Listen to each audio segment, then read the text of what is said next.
આપણું ખરાબ કરનાર વ્યક્તિમાં પણ ભગવાનને કેવી રીતે જોવા? જે આપણને પ્રેમ કરે છે તેમાં ભગવાનને જોવા સહેલા છે, પણ જે આપણું ખરાબ કરી રહ્યો હોય તેમાં ભગવાનને જોવા એ તો અધ્યાત્મની સૌથી ઊંચી કક્ષા છે. આપણને નુકસાન પહોંચાડનાર વ્યક્તિ ઉપર ગુસ્સો આવો એ તો એકદમ સ્વાભાવિક છે.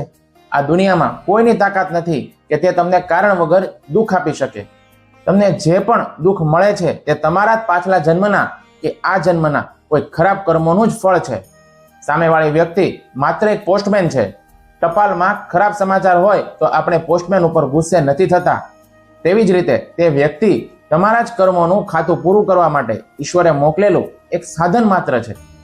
એક પાગલખાનામાં ડોક્ટર દર્દીની સારવાર કરતો હોય અને દર્દી ડોક્ટરને લાફો મારી દે તો શું ડોક્ટર દર્દીને મારશે? ના. ડોક્ટર તો સારી રીતે જાણે છે કે વાંક દર્દીનો નથી, પણ તેના મગજમાં રહેલી બીમારીનો છે. તેવી જ રીતે તમારું ખરાબ કરનાર વ્યક્તિ અજ્ઞાનતા, લોભ, ક્રોધ અને અહંકાર રૂપી બીમારીથી પીડાઈ રહ્યો છે. તેની અંદર બેઠેલો આત્મા તો શુદ્ધ જ છે, પણ તેનું મન બીમાર છે. તમારે તેના મનની બીમારીને ધિક્કારવાની છે, આત્માને નહીં. દુશ્મનમાં ભગવાન જોવાનો અર્થ એવો બિલકુલ નથી કે તમારે તેને મારવા દેવો કે તમારું નુકસાન કરવા દેવું. શ્રીલ પ્રભુપાદ ભગવદ્ ગીતાના ઉદાહરણથી સમજાવે છે કે કૌરવો અર્જુનના દુશ્મન હતા. શ્રી કૃષ્ણએ અર્જુનને એમ નથી કહ્યું કે દુશ્મનને ભેટી પડ, પરંતુ એમ કહ્યું છે કે મનમાં દ્વેષ રાખ્યા વગર તારો ધર્મ નિભાવ અને યુદ્ધ કર.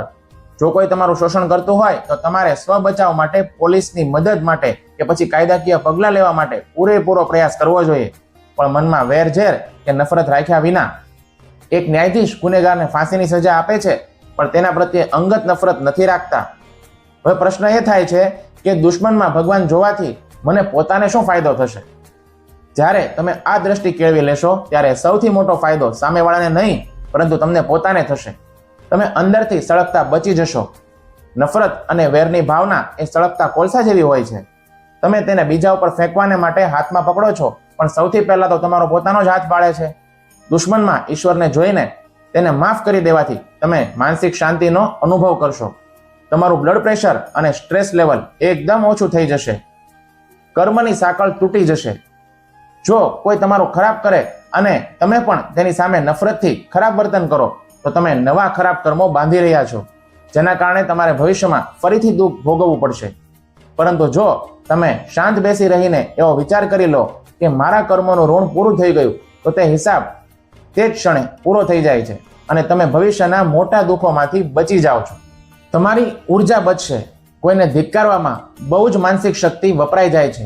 જ્યારે તમે દુશ્મનાવટ મનમાંથી કાઢી નાખો છો ત્યારે તે જ શક્તિનો ઉપયોગ તમે તમારી પ્રગતિ, તમારા પરિવાર અને ભગવાનની ભક્તિમાં કરી શકો છો. ભગવાનની વિશેષ કૃપા પ્રાપ્ત થશે. ઈશ્વરને એ ભક્ત સૌથી વધારે પ્રિય છે જે અપમાન અને દુઃખમાં પણ સમાન એટલે કે સ્થિતપ્રજ્ઞ રહે છે. જ્યારે તમે તમારો ખરાબ કરનારને પણ ઈશ્વરનું સ્વરૂપ સમજીને દ્વેષ નથી કરતા, ત્યારે ભગવાન પોતે તમારું રક્ષણ કરવાની જવાબદારી ઉપાડી લે છે. હરે કૃષ્ણ.